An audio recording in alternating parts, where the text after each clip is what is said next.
Joseph Smith recorded in his 1838 account that persecution seemed to have been heaped upon him almost from his infancy. As you study the life of Joseph Smith, you realize that's a pretty accurate statement. Joseph had a very difficult and trying life, but it seems like the Liberty Jail experience was the darkest and the most trying time of all.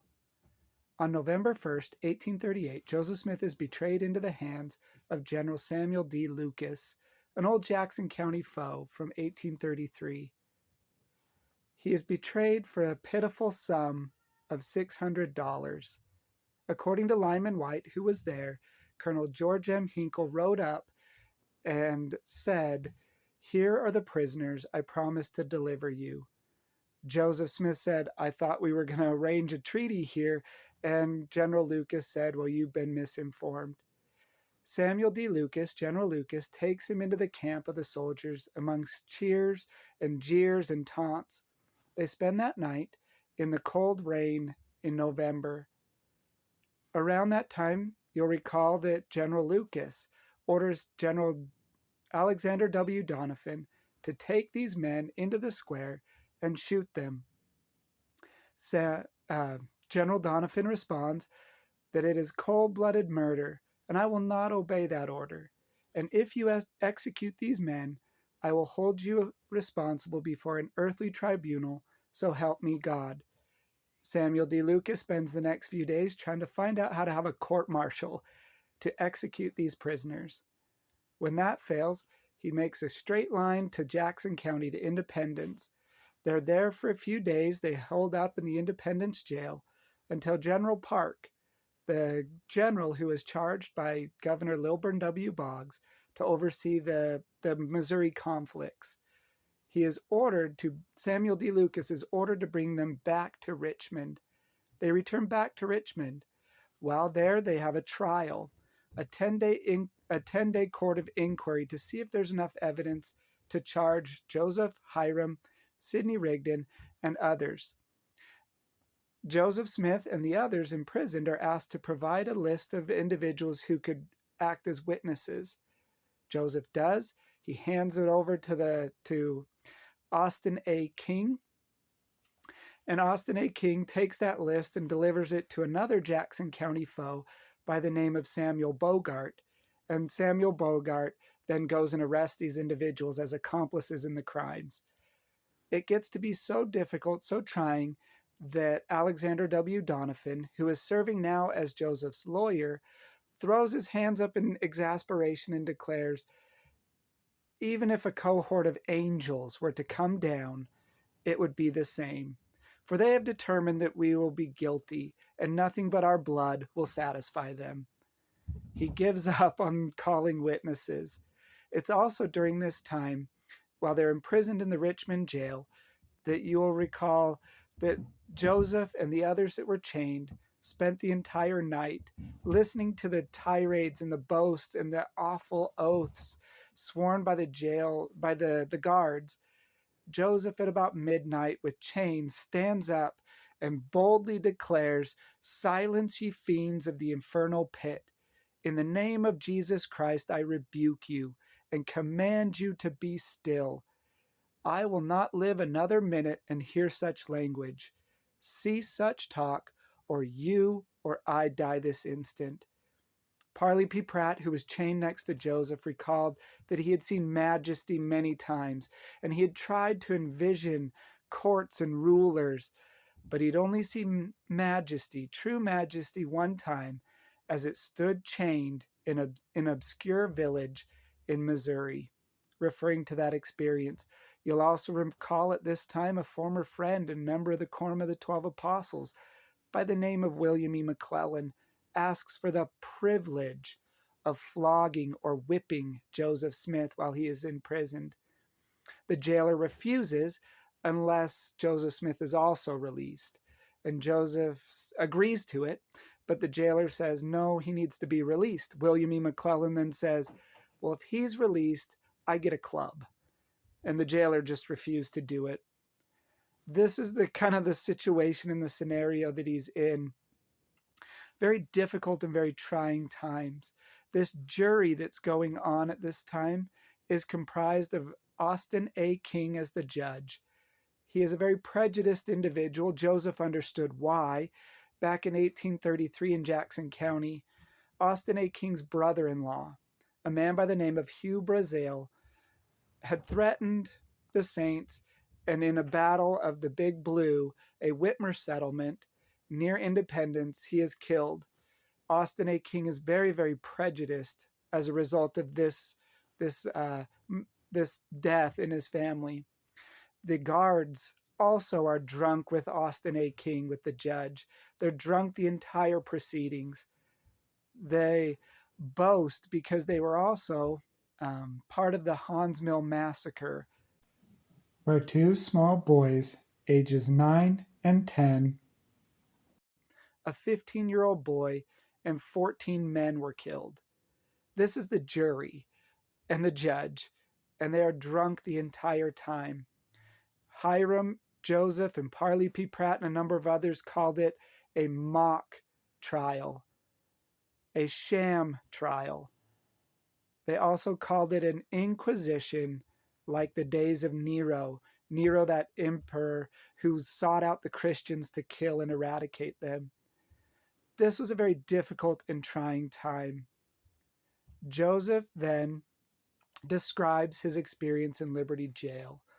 Joseph was in the Liberty Jail for about 4.5 months with his brother Hiram, Sidney Rigdon, comprising the First Presidency, and a few others, Alexander McCrae and Thomas Baldwin. They're imprisoned for 147 days. Joseph Smith described this imprisonment in the following terms, quote, with emotions known only to God.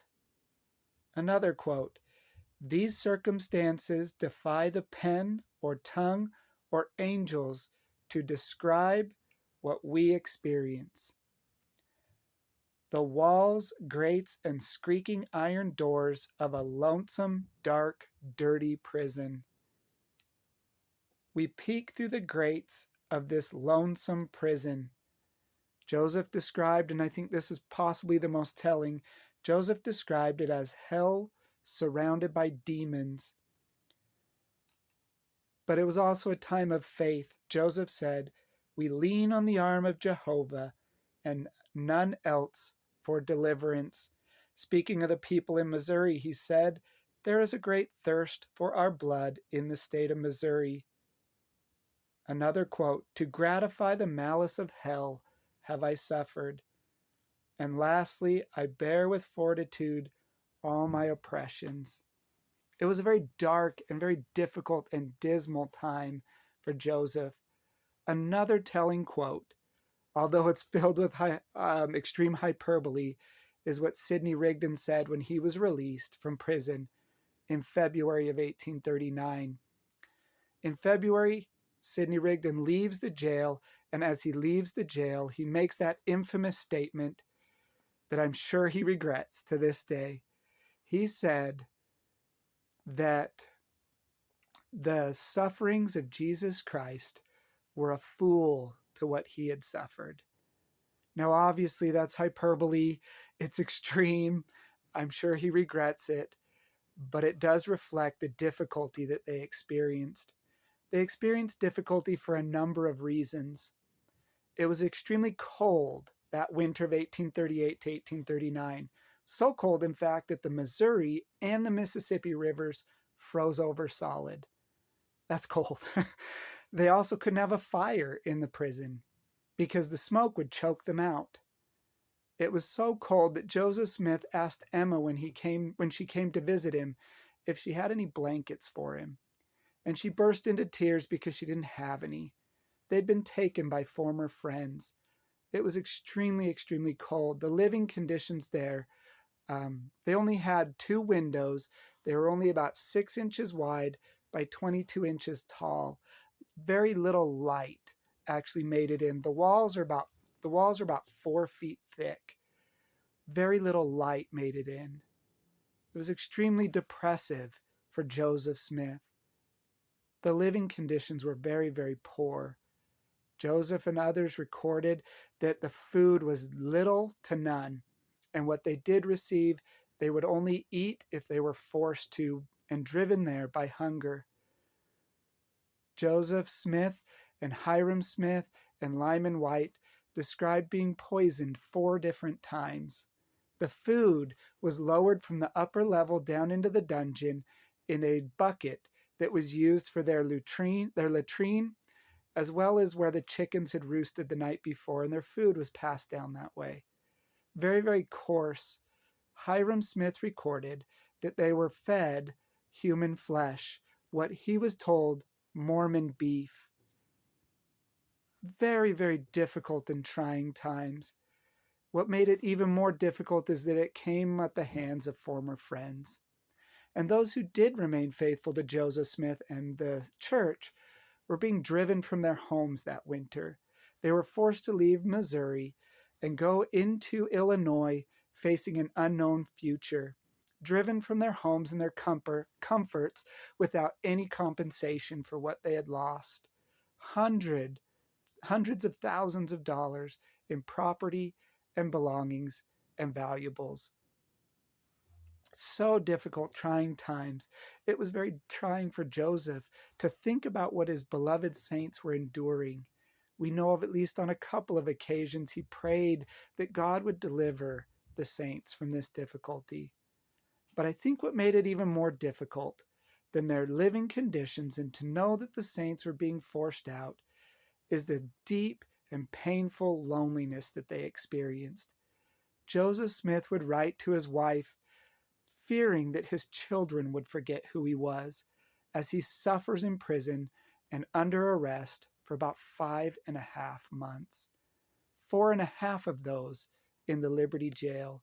He writes to Emma, "I want that you should not let those little fellows, his children, forget me." Painful, painful loneliness. He describes it as a dark and dirty and lonesome prison. Hell surrounded by demons. To illustrate this even further, he was very, very concerned about what Emma experienced. He wrote a couple of letters to her. 2 weeks after his arrest, he wrote to Emma after reading a letter from her. He said, "We are prisoners in chain and under strong guards, for Christ's sake, and for no other cause. I received your letter, which I read over and over again. It was a sweet morsel to me. O God, grant that I may have the privilege of seeing once more my lovely family in the enjoyment of the sweets of liberty and social life, to press them to my bosom and kiss their lovely cheeks would fill my heart with unspeakable gratitude."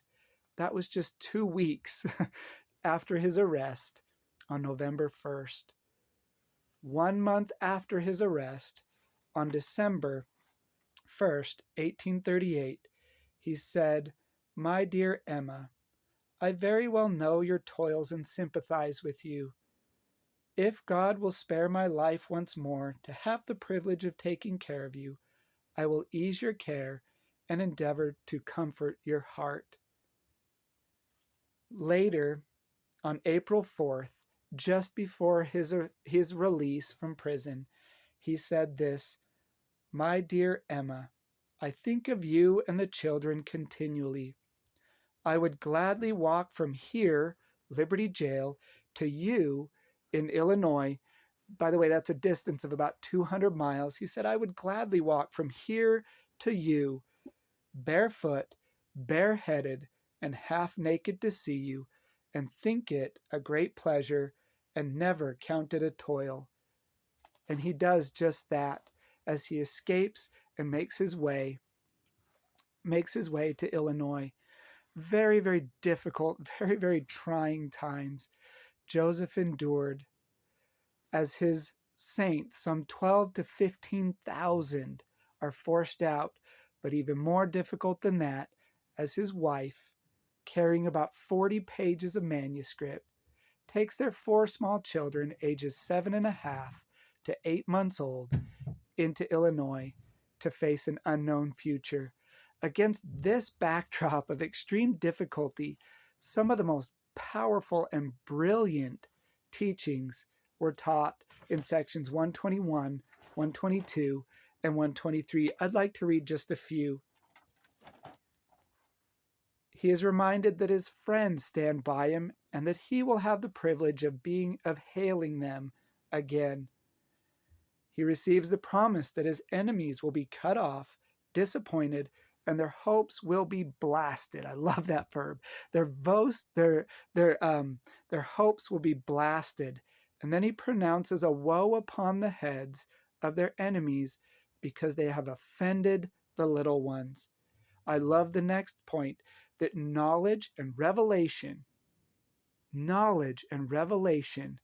will be that knowledge and revelation, which the forefathers have anxiously awaited, will flow down upon the saints, and no power can stay that. He likens it to a man trying to turn back the mighty Missouri River in its course. Beautiful teaching there. And he also receives this one. He is reminded that a very large ship is benefited by a very small helm. A reminder that little, small, simple things can have big effects. I know when I've been in the dark times in my life, doing the small and simple things, reading my scriptures, prayer, temple worship, Sunday worship, partaking of the sacrament, I know that when I do those little things, they've had the most profound effect. And then he follows it up with this interesting verse. Therefore, dearly beloved brethren, let us cheerfully do all things that lie in our power, and then may we stand still with the utmost assurance to see the salvation of God and for his arm to be revealed. Perhaps even more powerful and meaningful comes from section 121, verses 7 and 8, where he says, My son, peace be unto thy soul. Thine adversity and thine afflictions shall be but a small moment, and then if thou endure it well, God shall exalt thee on high, and thou shalt triumph over all thy foes. What wonderful blessings that were received under the backdrop of intense suffering.